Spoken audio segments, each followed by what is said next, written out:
Hi guys, George here, and today I'm going to bring to you my top 5 scenarios that I played in 2021, the scenarios that I played in most often, for one reason or another, I suppose. Perhaps we'll go by one, and then possibly explain to you the reasons why I played it more than often. Before I go any further, I'm not planning to show the entire scenario card. It is copyrighted material.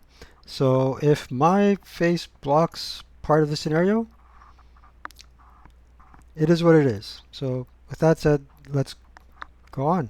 So coming in number 5, we got, let's zoom in there, Schlove's Labor's Lost.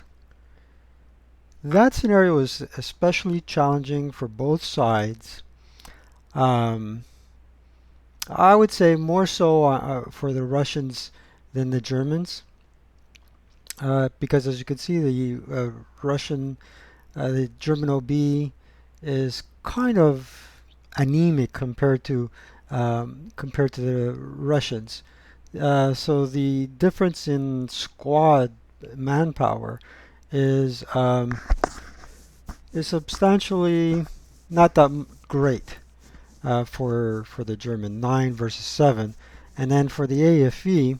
Um, Using street fighting, its longevity can um, can be very uh, brief if you're up against a very experienced player. So the challenge there, I guess, is figuring out how to win as the Russians, and the victory is always an inch or two away. So it's really has a really high replay value. Coming in on number 4, the Pumas Prowl, and I've done a video on this. That's I guess this scenario is one of the best AFV versus AFV scenarios that I've played so far, and again and again, uh, the variety that can ensue.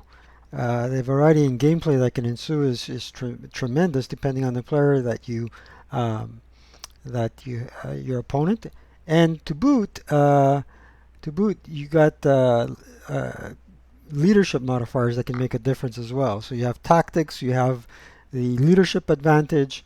It's all only armor versus armor, and it turns out to be a very interesting gameplay. Now I'm going to turn to my JPEGs. There you go. All right, Defiance on Hill 3 on Defiance on Hill 30. Guys, I need coffee. Hold on one sec. Nescafe, I highly recommend it. By the way, I'm not sponsored by them.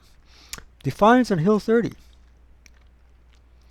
So again, you have an interesting match. You have 12 German squads trying to rush the few elite US squads before the reinforcements come in.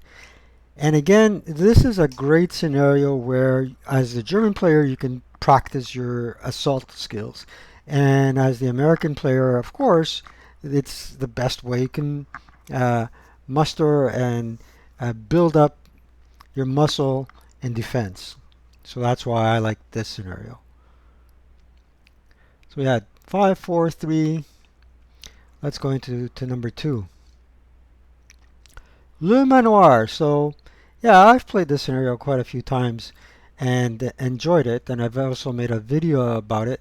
Um, so it's one of the first scenarios that I've worked with that deals with bocage.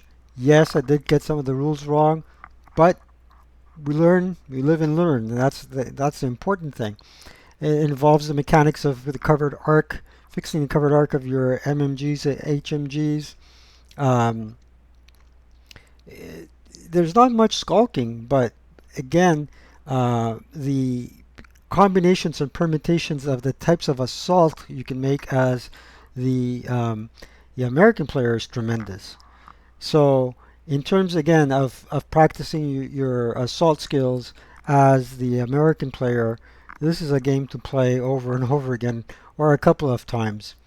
And it's also pretty enjoyable in terms of it being very challenging in terms of how do you assault the machine gun position.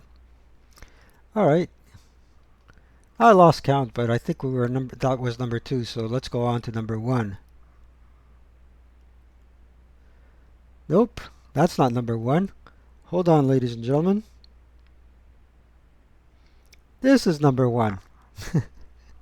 I am planning to play under the Noel trees again because it's very challenging as the American player. However, I only played it once, whereas with Nissani Biscari Highway, I played it at least 6 times in 2021. And what is interesting here is first and foremost the mind factors. And being of Greek origin, I can tell you I love surprises, and surprises are inherent in mind factors.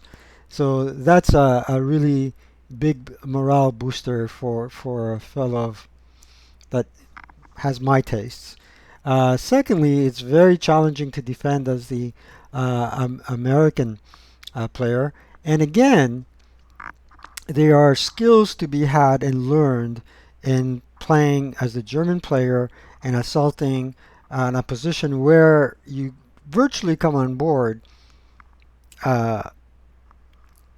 ready to be fired upon in open ground. So again, there's a big challenge. But again, the other important element that makes this interesting to play over and over again is the amount of combinations and permutations of defense and assault attacks that you can make. So it's never the same game twice. So I ended up playing it at least 6 times in 2021, if not more, and perhaps a couple of times solo. Also, it's a very interesting topic, being the invasion of the Allied invasion of Sicily, which ultimately culminated into Italy giving up and going on the Allied side. That's it for my today's Sunday short video. I hope you enjoyed it, and let me know in the comments below which were the scenarios that you played often in 2021. Take care and have a blessed Sunday.